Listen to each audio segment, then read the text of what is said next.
আসসালামু আলাইকুম। আমি doctor Mohammad Imran, DSMS homeopath.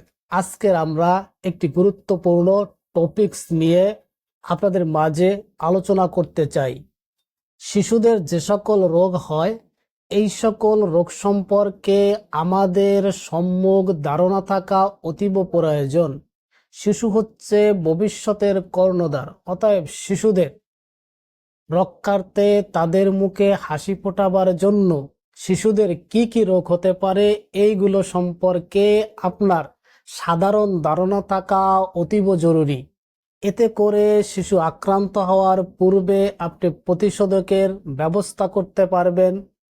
আবার যদি আক্রান্ত হয়েও থাকে, তাহলে আপনার কি করণীয়, কিভাবে চিকিৎসা করবেন, এই সম্পর্কে একটি বিস্তারিত ধারণা আপনি নিতে পারবেন। অতএব আপনাকে শিশুর রোগ সম্পর্কে সম্যক ধারণা থাকা অতীব জরুরি। আমাদের আজকের আলোচ্য বিষয় হচ্ছে হামস বা মিজেলস। এটি অত্যন্ত মারাত্মক ছোঁয়াচে ভাইরাসজনিত রোগ। মিজেলস নামক এক প্রকার ভাইরাস বা জীবাণু এই রোগের প্রধান কারণ।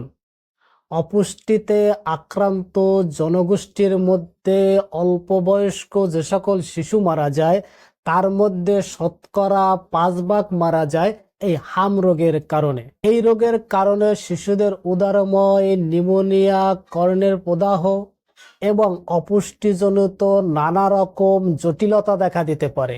এমনকি শিশুদের মৃত্যু পর্যন্ত হতে পারে। উষ্ণমণ্ডলীয় এলাকায় সাধারণত শীতের শেষে এবং বসন্তের শুরুতে, এবং ক্রান্তিমণ্ডলীয় এলাকায় শুষ্ক মৌসুমী বায়ুতে এই রোগের প্রাদুর্ভাব সবচেয়ে বেশি। ঘনবসতি এলাকায় হাম রোগ বেশি দেখা যায়, তবে স্বল্প ঘনবসতি এলাকায় নির্দিষ্ট সময়ের ব্যবধানে এই রোগ হতে দেখা যায়। উন্নয়নশীল দেশগুলোতে 2 বছরের কম বয়স্ক শিশুদের মধ্যে আক্রান্তর হার বেশি দেখা যায়। এমনকি স্কুলগামী ছাত্রছাত্রী বা শিক্ষার্থীদের মধ্যেও এই হাম রোগের আক্রান্তর হার দেখা যায়। এই রোগে 7 বছরের কম বয়স্ক শিশুদের মধ্যে নানা রকম জটিলতা দেখা দিতে পারে, এমনকি মস্তিষ্কের প্রদাহ এবং মৃত্যু পর্যন্ত ঘটাইতে পারে। কিভাবে ছড়ায়? আক্রান্ত ব্যক্তির সর্দি বা কফ থেকে অন্য একজন ব্যক্তি আক্রান্ত হতে পারে। যত প্রকার ছোঁয়াচে রোগ রয়েছে, তার মধ্যে হাম একটি অন্যতম। এমনকি আক্রান্ত ব্যক্তিতে শরীরে ফুসকুড়ি আক্রান্ত হওয়ার পূর্ব থেকে শুরু করে 7 দিন পর্যন্ত অন্য ব্যক্তিকে আক্রান্ত করতে পারে বা সংক্রমিত করতে পারে। লক্ষণ কি? মাথা ধরা, সর্দি থাকে, এক প্রকার কাশি দেখা যায়, যে কাশিটা 3 থেকে 7 দিন পর্যন্ত স্থায়ী হয়। মাথা, গাড় এবং সমস্ত শরীরে অনেকগুলো ফুসকুড়ি দেখা দেয়। 38 ডিগ্রি সেন্টিগ্রেডের উপরে তাপমাত্রা থাকে। আপনি যদি শরীরে স্পর্শ করেন, তাহলে এর তাপমাত্রা বুঝতে পারা যাবে। চোখ দুটো লাল বর্ণ হয়। প্রতিষেধক: প্রাকৃতিকভাবে এই শরীর স্বয়ং নিজেই এর প্রতিষেধক গড়ে ওঠে। সদ্য প্রসূত শিশু জন্মের পরেই তার শরীরে স্বয়ংক্রিয়ভাবে রোগ প্রতিরোধ ক্ষমতা থাকে, যার কারণে হামের প্রতিষেধক গড়ে ওঠে।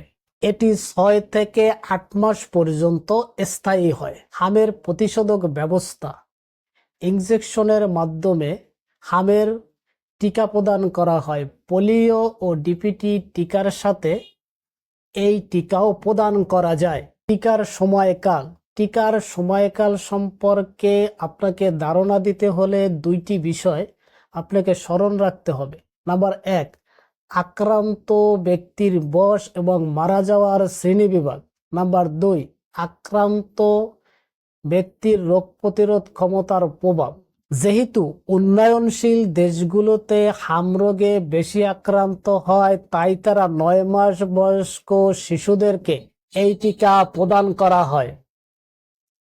স্বল্পোন্নত দেশগুলোতে 12 থেকে 15 মাসের মধ্যে এই টিকা প্রদান করে থাকে।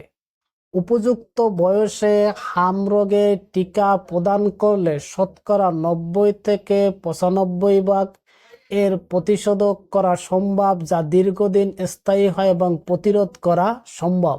পার্শ্ব প্রতিক্রিয়া: আক্রান্ত ব্যক্তি যারা টিকা গ্রহণ করেছে তাদের মধ্যে শতকরা 15% ব্যক্তিদের মধ্যে হালকা জ্বর, কিছু ফুসকুড়ি এগুলো দেখা যেতে পারে, যা 1 থেকে 3 দিন স্থায়ী হয়। তবে কিছু ব্যক্তিদের ভিতরে টিকা গ্রহণ করার পরে মস্তিষ্কের প্রদাহ সৃষ্টি হয়েছে এমন ঘটনাও পাওয়া গিয়েছে, তবে তা খুব সামান্য, মাত্র 10 লক্ষে 1 জন মাত্র।